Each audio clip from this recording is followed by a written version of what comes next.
عرب کے اندر سال کے بعد عورتوں کا ایک میلہ لگتا تھا خانہ کعبہ کے پاس. صرف عورتیں اکٹھی ہوتی تھی, میلہ لگا ہوا تھا.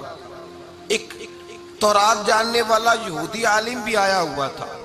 وہ بیویوں کے مجمع پہ نظر ڈال کے کہنے لگا, بیویوں مرد کا کام تو کوئی نہیں عورتوں کے مجمع میں بات کرنا, لیکن میں تمہیں ایک پیغام دینے لگا ہوں. اللہ کے آخری رسول جو مکے میں پیدا ہونے والے ان کے آنے کا وقت قریب آ گیا ہے. وہ بیوی بڑی خوش نصیب ہوگی جنہیں ان کی رفاقت ملے گی. عورتوں نے جب دیکھا کہ مرد آ گیا عورتوں کے میلے میں تو انہوں نے ڈانٹا جھڑکا, کہا چل اٹھا اپنی کتابیں اور نکل جا. حضرت ختیجہ کہتی ہیں باقیوں نے ڈانٹا پر میں نے بات پلے سے باندھ لی. میں نے پلے سے باندھ لی اور میں انتظار کرنے لگی کہ اللہ کرے وہ نصیب میرے ہی ہو, اللہ کرے مقدر میرا ہی کھلے. آپ فرماتی میں تسبیح پڑھتی, درود پڑھتی, میں اس زمانے میں جو اللہ کا ذکر جس طرح ہوتا تھا وہ میں شروع کرتی, اور جب فارغ ہوتی تو میں التجا کرتی کہ اللہ میرے نصیبے کھول دے. کہتی ہیں آہستہ آہستہ آہستہ آہستہ میں حضور کی تعریف سننے لگی, آہستہ آہستہ تعریف سننے لگی. نبی پاک صادق ہیں, امین ہیں, سچے ہیں, دیانتدار ہیں. اس برے اور میلے معاشرے میں بھی وہ سب سے اعلیٰ بھی ہیں اور سب سے اجلے بھی ہیں, وہ سب سے پاکیزہ ہیں. میں سننے لگی تعارف, آہستہ آہستہ میں ان کی گرویدہ ہونے لگی. ادھر نبی پاک صلی اللہ علیہ وسلم اپنے چچا جناب ابو طالب کے پاس رہتے تھے. قحط آ گیا, حالات بگڑ گئے. حضور سید عالم صلی اللہ تعالی علیہ وسلم سے چچا کہنے لگے, بیٹے اگر مال تجارت لے کے شام جاؤ تو بڑا نفع کماؤ گے, ہمیں ضرورت بھی ہے, اور اگر ہو سکے تو ختیجہ کا مال لے کے جاؤ. نبی پاک نے کہا چچا میں نہیں کہوں گا کسی سے جا کے, میں نہیں کہتا کسی سے جا کے, جو میرے نصیب میں ہوگا میرا رب خود عطا فرمائے گا, میں نہیں کہوں گا. مصطفیٰ نے تو نہیں کہا. حضرت ختیجہ رضی اللہ تعالیٰ عنہ کہتی ہے میں نے خود اپنی خادمہ کو بھیجا. میں نے کہا جا کے پوچھو تو صحیح کہ میرا مال قبول ہوتا بھی ہے کہ نہیں, پوچھو. نبی پاک صلی اللہ علیہ وسلم سے پوچھا. حضرت ختیجہ کی خواہش ہے کہ آپ مال لے کے جائیں, حضور نے قبول کر لیا. جناب ختیجۃ الکبریٰ رضی اللہ تعالیٰ عنہ کے غلام تھے, میسرہ ان کا نام تھا. جناب ختیجہ نے ان کو ساتھ بھیجا. فرمایا تین باتیں ارشاد فرمائی. ایک تو فرمایا سارا رستہ غور سے دیکھنا میرے نبی کے ساتھ کیا معاملات درپیش ہوتے ہیں. ابھی اعلان نبوت نہیں کیا, فرمایا ذرا غور کرنا, میرے مصطفیٰ کا مطالعہ کرنا اور مجھے واپس آ کے سبق سنانا. وہ جو تم نے چہرہ بددعات کی تلاوت کی ہو ذرا مجھے واپس آ کے سنانا.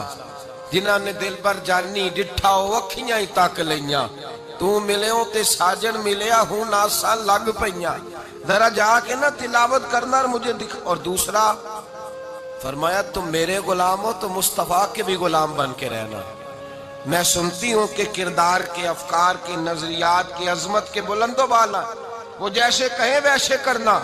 اور تیسری حضرت ختیجہ نے نصیحت فرمائی.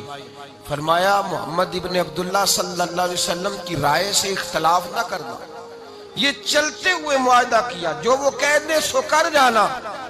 غلام کہتے ہیں میں ساتھ گیا, باتیں میں نے سن لی, لیکن جب سفر شروع ہوا نا ابھی چند منزلیں طے ہوئی تھی. میں نے کہا ختیجہ آپ نے کیا نصیحت کرنی تھی, ان کے ساتھ جو رہے گا وہ ان کا غلام ہی بن جائے گا, ان کے ساتھ جو رہے گا. تو اجے میرا محبوب نہیں ڈٹھا جن ویکھ کے چن شرماوے, جے رکھے ہاتھ پھلاں وچ ہاتھ نال پھلا رل جاوے, ادھی راتی چن چڑھ جاندے جدوں جلوہ فرماوے.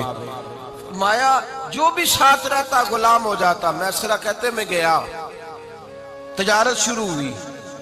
کہتے ہیں نبی پاک صلی اللہ علیہ وسلم جب منڈی میں پہنچے تو لوگ قسمیں اٹھا اٹھا کے مال بیچ رہے تھے. اللہ کے محبوب جب گئے نا تجارت کرنے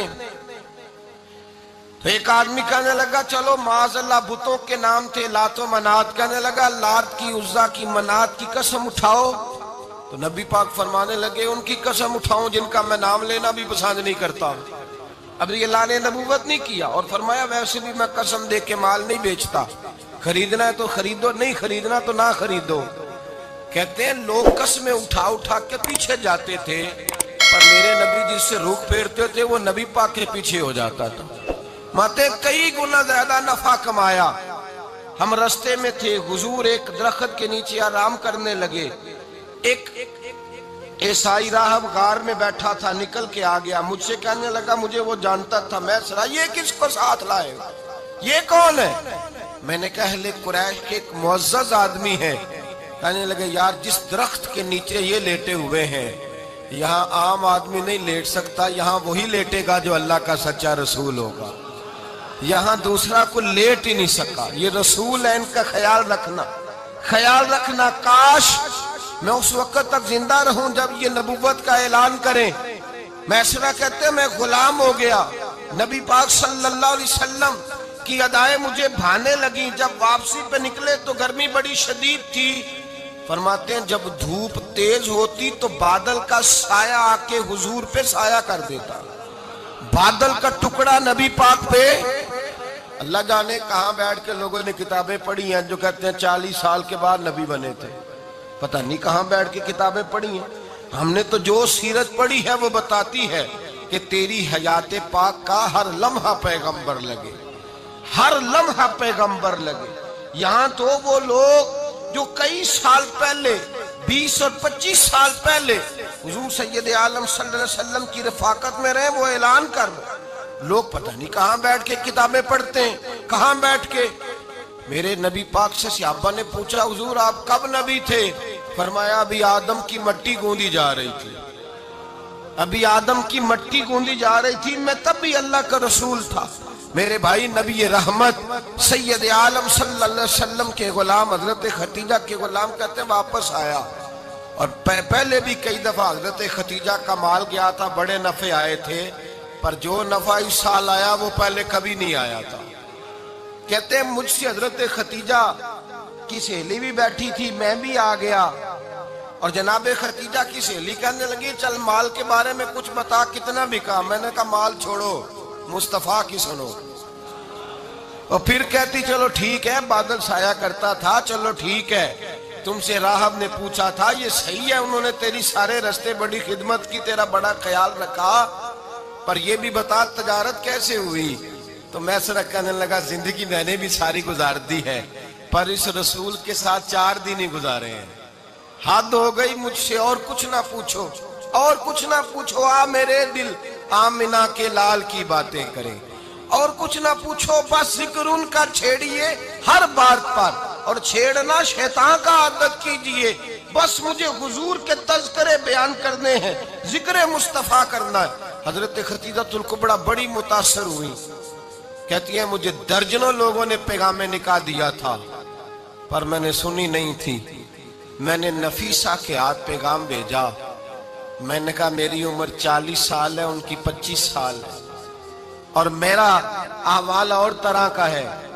وہ شہنشاہ ہے، جا کے پوچھو تو صحیح، بھلا میں قبول ہوتی ہوں؟ پوچھو. نفیسہ کہتی ہیں میں آئی تو وہ خاتون جن کے لیے لوگ بڑے بڑے قریش پیغام دیتے تھے پیغام لے کے آئی. تو رسول پاک نے عجیب رنگ بیان کیا اپنی سیرت کا. جب میں پہنچی میں نے کہا ختیجہ نکاح کرنا چاہتی ہیں؟ نفیسہ کہتی ہے میرا خیال تھا کہ کوئی اور ہوتا تو کرسی سے اٹھ کھڑا ہوگا، فوراً کہے گا اچھا جلدی کرو بات کرو. جب میں نے آ کے کہا نا حضور ختیجہ نکاح کرنا چاہتی ہے تو نبی پاک نے میری طرف دیکھا، فرمایا وہ کہتی ہیں کہ تم کہتی ہو؟ کہا وہ کہتی ہیں. تو حضور نے فرمایا ٹھہر جاؤ، میں اپنے چچا سے پوچھ کے بتاؤں گا، میں مشورہ کروں گا، میں پوچھ کے بتاؤں گا. آج بچوں کو کچھ سبق بڑے یاد ہیں. کہتے ہیں پسند کی شادی کرنا حضرت صاحب ناجائز ہے، پسند کی شادی کرنا کوئی ناجائز ہے؟ اور میں نے کہا بھائی صرف ایک ہی جائز چیز رہ گئی اور کوئی شے جائز نہیں. یہ ایک ہی جائز چیز ہے جس کا فتویٰ سارے نوجوان پوچھتے پھرتے ہیں، سارے رانجے بنے پھرتے ہیں، مجنو بنے پھرتے ہیں، سارے مئی وال ہو گئے. اللہ پاک کو ہدایت کی توفیق عطا فرمائے. سارے اس بری لت کا شکار ہو گئے. او بھائی نبی پاک سوائے خدا کے کسی کے پابند نہیں، لیکن میرے مصطفیٰ نے اپنی امت کو یہ درس دیا ہے کہ جو بڑوں کے شفقت کے سائے میں چلتا ہے اللہ اس کی مدد فرمایا کرتا ہے.